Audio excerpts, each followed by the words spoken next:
Hi guys. Okay, so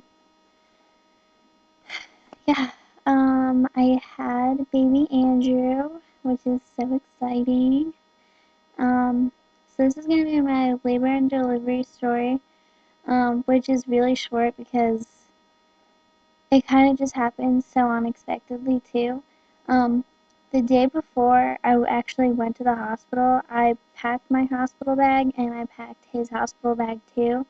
Um, and I was going to make a video the day that I went into labor, but um, obviously I didn't get to make a video.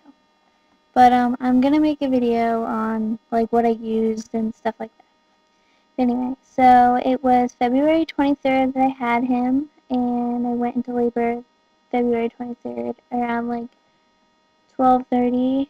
Um, I woke up from sleeping that night, obviously, and I got up, went to the bathroom, I came back and I laid down, and me and Gerard were just laying in bed. We were just talking and like, just being weird with each other.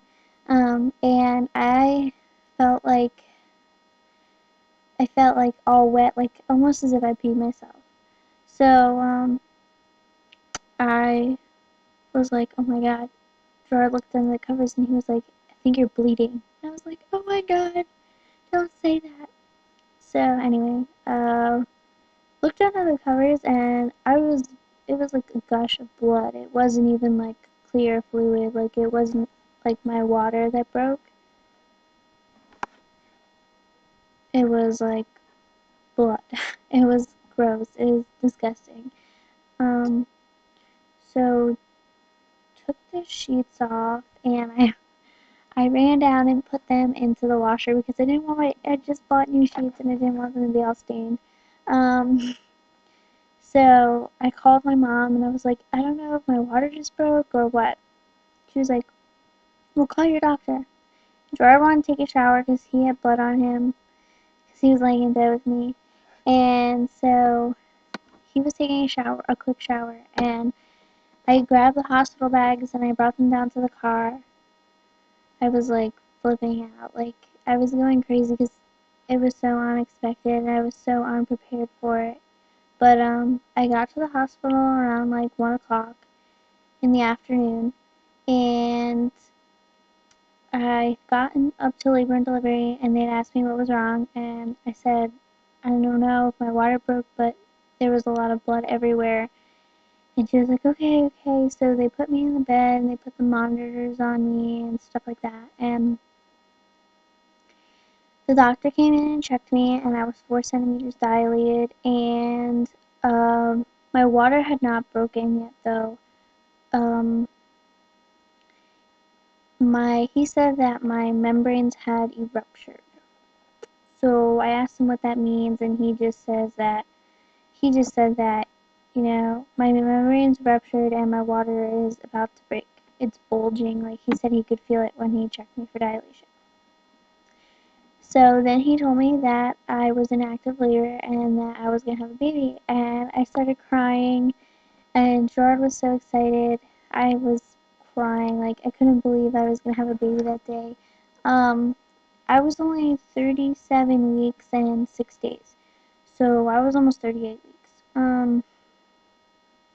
Anyway, I was so unprepared. Like I didn't even prepare myself for it, and it's so crazy how labor, like I don't know, I guess cuz they say most likely when you're a first-time mom, like you usually go past your due date. And I was like I guess expecting to have more time to like get things ready and whatnot, and like I don't know. It was just crazy how it happened. Um, Out of nowhere. But yeah. So anyway, um, so they let me labor on my own for a while. I wasn't feeling any pain at all, which I was surprised. Um, the only thing is my back kind of hurt, but it wasn't like excruciating pain. So the doctor came in and checked me an hour later, and I was still at 4 centimeters dilated, and I was 90% effaced. So he called it a lip And I just thought it was funny. I laugh every time he told me I had a lip still. And I was like, I don't know, it was just funny to me. I think my doctor really enjoyed me during labor because I wasn't really, I don't know, I guess during, like, I didn't have any pain during my labor, so I was pretty much, like, normal. Like, I was just gonna have a baby, that was it.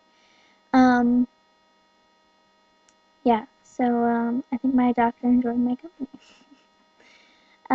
I was the only one having a baby that day. There was no one else on the labor and delivery floor except for me. So that was kind of cool that I kind of had all the attention and everything. So like, I didn't really have any problems and whatnot. With like the doctors, they were pretty much on schedule with what they said. Um, but my niece's birthday is February 24th, and I asked the doctor, I said, I don't want him to be born on the 24th. I don't want him to share his birthday with anyone. And he was like, well, you know, we can't control that. So I was like, okay. So then it was around like 2:30, he came in and he had told me that they were going to break my water to speed things up because my membranes had already ruptured, my bag was bulging, and they wanted the baby to, I guess because I was still at 4 centimeters after an hour, that he didn't think that I was going to labor as fast as he thought I was. So he came in and he told me, and he asked me if I would want to get an epidural because after he breaks my water, it might be painful. So I decided that I was gonna get the epidural. So I got the epidural, and he came in and broke my water, and I felt everything. Um, Gerard watched. He said it was so disgusting, but I secretly think he was really interested in it. He was great in the room too. Like he got really into it. I didn't think that he was going to be as good as he was in the room. I was surprised. Um, but yeah, so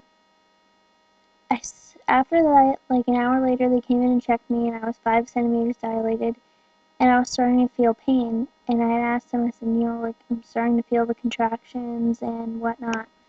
And he said, okay, well, we'll have another anesthesiologist come in and check your epidural. Turns out, like, 2 hours, I was in pain for like 2 hours maybe, but it wasn't like even intense pain, like that I couldn't like handle it, you know. It turns out that the anesthesiologist, put the epidural in wrong. So, it was just nothing, like I couldn't, like it was nothing, like it wasn't hitting anything, so I wasn't getting any pain relief or anything. So the guy was gonna, a different doctor or anesthesiologist gonna come in and redo it. Um, and that was around like